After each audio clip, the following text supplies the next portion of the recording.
Big breaking చూస్తున్నాం. మహారాష్ట్రలో భారీ వర్షాలు పడుతున్నాయి. భీవండి ముంబైని భారీ వర్షాలు ముంచెత్తుతున్నాయి. గడిచిన 24 గంటల్లో ముంబైలోని పలు ప్రాంతాల్లో 10 సెంటీమీటర్ల వర్షపాతం నమోదైనట్లు వాతావరణ విభాగం తెలిపింది. రోడ్లు చెరువులను తలపిస్తున్నాయి.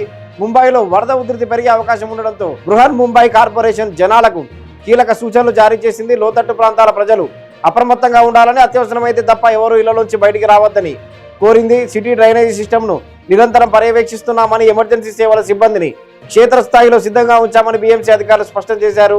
ముంబైలో కొన్ని రోజులుగా భారీ వర్షాలు పడుతున్న సంగతి తెలిసిందే.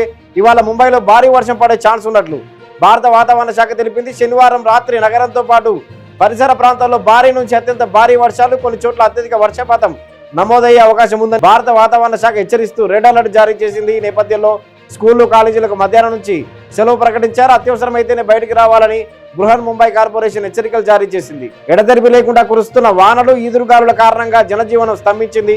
ఈ ఏడాది రుతుపవనాల రాక ఆలస్యమైనప్పటికీ ఈ వారం ప్రారంభం నుంచే ముంబైలో భారీ వర్షాలు కురుస్తున్నాయి. శనివారం ఉదయం 8 గంటల వరకు గడిచిన 24 గంటల్లో నగరంలోని పలు ప్రాంతాల్లో 10 సెంటీమీటర్ల కంటే ఎక్కువ వర్షపాతం నమోదైంది. బృహన్ ముంబై మున్సిపల్ కార్పొరేషన్ తెలిపిన వివరాల ప్రకారం ఐలాండ్ సిటీలో సగటున 9 సెంటీమీటర్లు, ముంబై ఈస్టులో 9.8 సెంటీమీటర్లు, వెస్టులో 9.4 సెంటీమీటర్ల వర్షపాతం నమోదైంది. వర్షాల కారణంగా పలు లోతట్టు ప్రాంతాలు నీట మునిగాయి.